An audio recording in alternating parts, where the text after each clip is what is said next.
Hello friends. क्या आपकी भी पढ़ पढ़ कर आंखें दुखती हैं? तो मैं लेकर आई हूँ आपके लिए हेल्दी पॉडकास्ट सीरीज़, जिसमें मैं आपको सुनाऊंगी इंटरेस्टिंग न्यूज़ आइटम्स और ज़रूरी चीज़ें, जिनके माध्यम से आप अपना ज्ञान बढ़ा सकते हैं। और आपकी जैसी भी डिमांड हो आप कमेंट सेक्शन में भी डाल सकते हैं। मैं आगे अपनी सीरीज़ उस हिसाब से भी लाऊंगी। तो आज हम बिगिन करते हैं अपना topic, colonial legacy and it's fall outs. Colonialism and capitalism led to a complex integration of colonies into world economy in a subservient manner. Subservient means adhin. Indian raw material was cheaply exported and finished goods were expensively imported, which also destroyed domestic industries, handicrafts, handlooms, ruined artisans, ruin means tabah, failed to find alternative employment, and crowded agriculture as sharecroppers and laborers. Modern industries that were developed were gilded colonial interests and they were also stunted in their growth.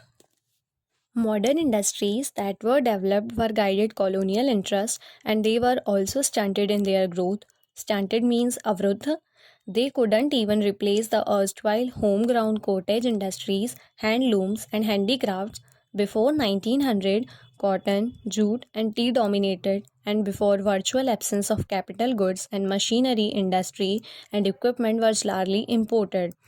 Further, industrial development was highly uneven in spread. Modern industry contributed a meager 8% of national income at the time of independence. Similarly, electricity and banking was also grossly ignored. These subservient and disadvantaged position led to extremely poor domestic savings, less than 3% of GNP, as compared to 33% today. Even this chunk of savings was misappropriated by the colonial rulers in form of economic drain, military and administrative spending.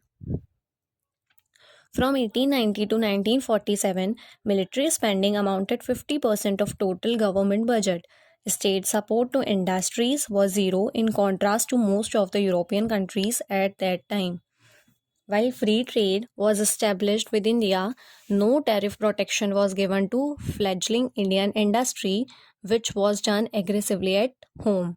Fledgling means anubhavheen at very initial point. Similarly, currency policy was manipulated in colonial favor.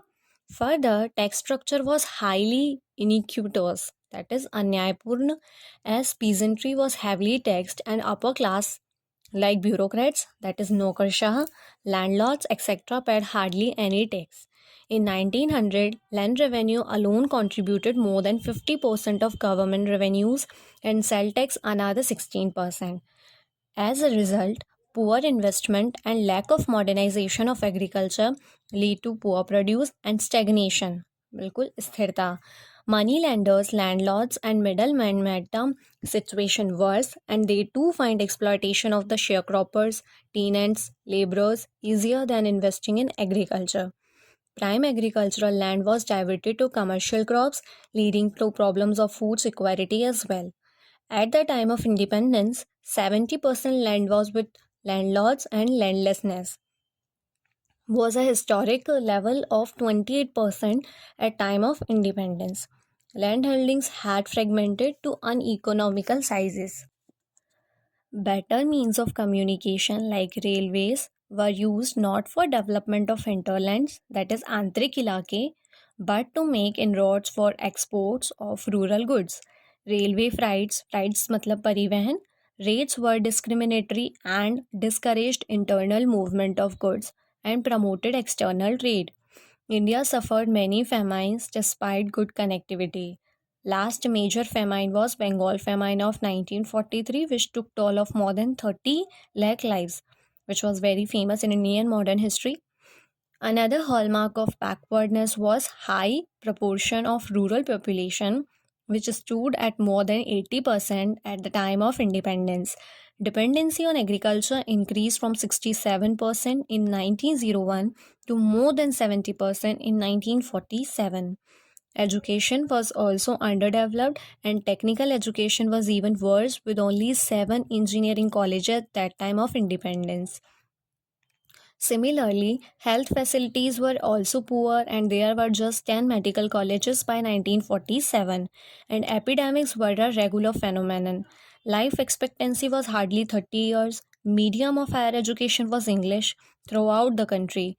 It stifled development of local languages and created a gulf between educated intelligentsia, minority, and unlettered masses, creating a social divide.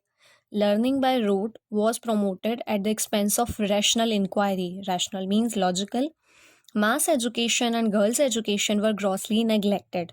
By 1947, almost 50% bureaucrats were Indians, but top positions were still manned by non Indians. Further, bureaucracy was replete with elite class and caste and posed a major challenge and desired social change. After independence, with its rigid and conservative outlook, though ICS officers were largely upright, lower level officials were notoriously corrupt and corruption reached greater heights during Second World War as government tried to increase control and taxes. It led to massive black marketing and corruption. There was some positive feature of colonial rule as well. Communication means were well developed. Indian capitalist class also grew after 1914, and by end of Second World War, more than 60% of industry was driven by Indian capital. Indian capitalist class was more enterprising and took bold steps after 1914. Similarly, Indian capital had also made significant inroads in banking and insurance sector. Further, colonial rule also established modern principles of rule of law, and judiciary was also relatively independent despite the fact that judicial system was expensive and detrimental to the poor. Further, for a long time, judicial and administrative functions were not separated and bureaucracy wielded enormous power. Several liberties were also extended and press was also modernized. Constitutional reforms were started after 1857, real power wasted with colonial powers. Only 3% of Indians were able to vote by 1919 and just 15% by 1939. British also led administrative unification of India, and through a uniform educational, judicial, and civil structure, they achieved union of India. But paradoxically, they simultaneously also pursued their divide and rule policy as well, which culminated into participation and communalization of Indian society. Just a few months before his death, Thakur Rabindranath wrote in 1941, "The wheels of fate will someday compel the English to give up their empire. But what kind of India will they leave behind? What stark misery? When they stream of their centuries, administration run dry at last, what a waste of mud and filth will they leave behind them?" Thank you.